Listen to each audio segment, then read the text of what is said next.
আসসালাতু ওয়াসসালামু আলা সাইয়্যিদিল আমবিয়াই ওয়াল মুরসালিন ওয়া আলা আলিহি ওয়া আসহাবিহি আজমাইন। 11 দলীয় ঐক্যের পক্ষ থেকে আয়োজিত গণভোটের রায়ের বিরুদ্ধে সরকার সংকটের মুখোমুখি বাংলাদেশ শীর্ষক আজকের এই সেমিনারে উপস্থিত সম্মানিত নেতৃবৃন্দ, উপস্থিত সম্মানিত সুধী, এতক্ষণ পর্যন্ত আপনারা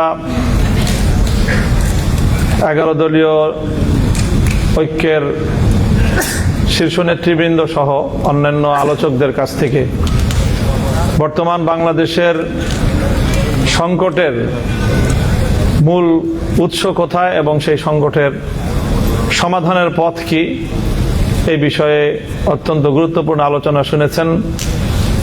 সেমিনারে প্রবন্ধের মূল আলোচক ছিলেন বিশিষ্ট আইনজীবী অ্যাডভোকেট শিশির মনির। অত্যন্ত স্পষ্টভাবে সমস্যার গোড়া চিহ্নিত করেছেন। আমি সংক্ষেপে 2-3টি কথা বলি। আমি বলি কি যে বর্তমান সরকারকে একটা ভূতে ধরেছে। এটা হলো শেখ হাসিনার ভূত। যেই ভূত শেখ হাসিনাকে ধরেছিল, শেখ হাসিনা বিতাড়িত হওয়ার পর থেকে সেই ভূত এখন বর্তমান বিএনপির ঘাড়ে সওয়ার হয়েছে। ভূতটা হলো জনগণকে অপমান করার ভূত। শেখ হাসিনার 15 বছরের শাসনামলকে যদি খুব সংক্ষেপে বর্ণনা করা হয় তাহলে সেটা ছিল এদেশের জনগণকে নিয়ে উপহাস করা, জনগণকে যখন তখন যেভাবে ইচ্ছা সেভাবে অপমান করা। শেখ হাসিনা বাংলাদেশের মানুষকে শুনিয়েছিল নতুন এক গণতন্ত্রের সংজ্ঞা, উন্নয়নের গণতন্ত্র।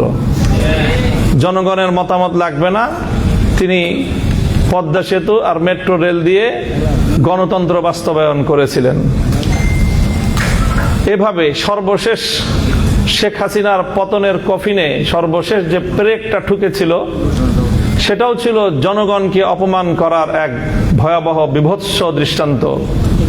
বলেছিল বাংলাদেশের 4 কোটি ছাত্র জনতাকে রাজাকারের নাতিপুতি।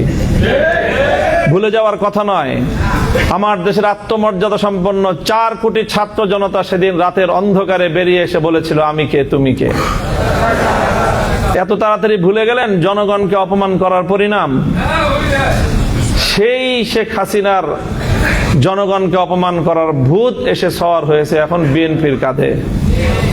এই জন্য বিএনপির পক্ষ থেকে একবার জনগণের সার্বভৌমত্বের প্যারালাল এনে দাঁড় করানো হয় তাদের 2/3 সংসদের এই সার্বভৌমত্বকে।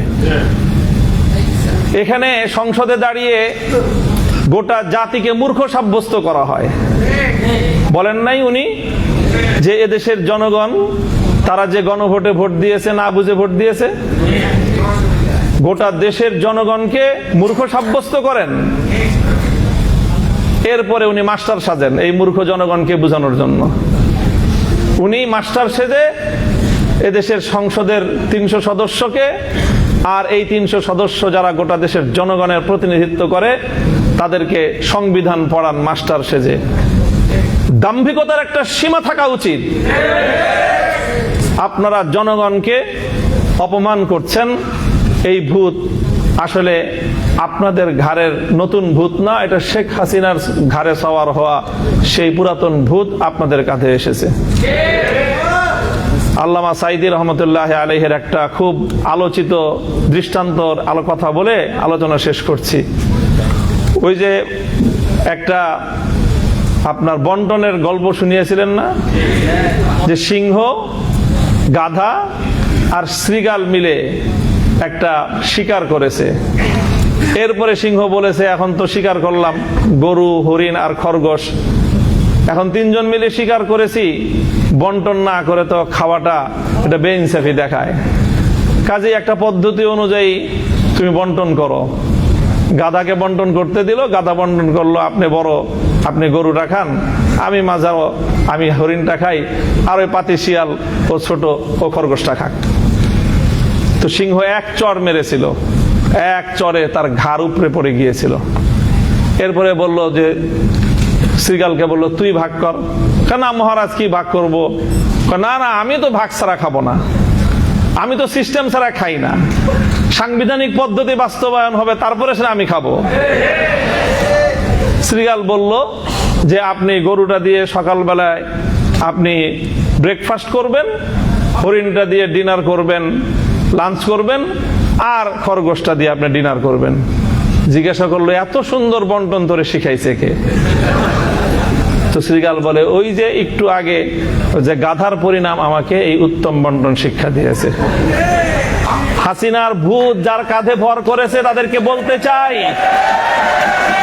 হাসিনাকে অনেক মানুষ বলতো যে খুব রাজনীতি বুঝে। আমি তখনই বলতাম যে হাসিনার মতো বেকুব রাজনীতিবিদ বাংলাদেশে দ্বিতীয় কেউ জন্ম নেয় না। 70 বছরের আওয়ামী লীগকে বাংলাদেশ থেকে ধ্বংস করে দিয়ে গিয়েছে শেখ হাসিনা। শেখ হাসিনা গাধার মতো ভূমিকা পালন করতে গিয়ে সীমান্তের অপর প্রান্তে গিয়ে পড়েছে।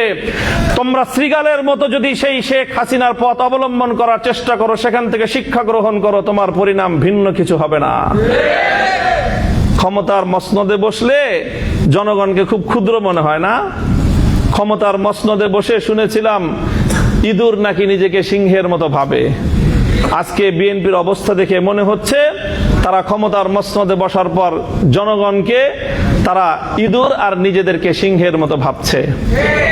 আমরা পরিষ্কার ভাষায় বলি, জনগণকে সম্মান করতে শিখো। গণভোটের যে রায়, বাংলাদেশে এটি ৪র্থ গণভোট আজকের আলোচনায় এসেছে। বাংলাদেশের তো নয়, বিশ্ব ইতিহাসে রেফারেন্ডাম এবং গণভোটকে এইভাবে উপেক্ষা করার কোনো দৃষ্টান্ত এবং নজির নাই। এই নতুন নজির সাব্যস্ত করে, নতুন নজির স্থাপন করে নিজেদেরকে ইতিহাসের আস্থা করে নিক্ষেপ করবেন না। শহীদ জিয়াউর রহমান, বেগম খালেদা জিয়ার, বিএনপির প্রতি আমাদের এটা সর্বশেষ শুভকামনা। এরপরও যদি আমাদের আর কিছু বলতে হয়, আন্দোলনের মাঠে কথা হবে, রাজপথে আমরা তোমাদেরকে মোকাবেলা করব ইনশাআল্লাহ। আপনাদের সকলকে অসংখ্য ধন্যবাদ। এবং 11 দলীয় ঐক্য যে অব্যাহত এই গণভোটের রায় কার্যকর করার জন্য যা যা করতে হয় তাই করবে ইনশাআল্লাহ। 11 দলীয় ঐক্যের শরিক দল বাংলাদেশ খেলাফত মজলিস ইতিমধ্যে আগামী 24শে এপ্রিল সোহরাওয়ার্দী উদ্যানে গণসমাবেশের ডাক দিয়েছে। এভাবে পর্যায়ক্রমে আমরা ইনশাআল্লাহ এই গণভোটের রায় কার্যকর করেই ঘরে ফিরব। সকলকে সেই আন্দোলনের পথে থাকার উদাত্ত আহ্বান জানিয়ে বক্তব্য শেষ করছি। আসসালাম।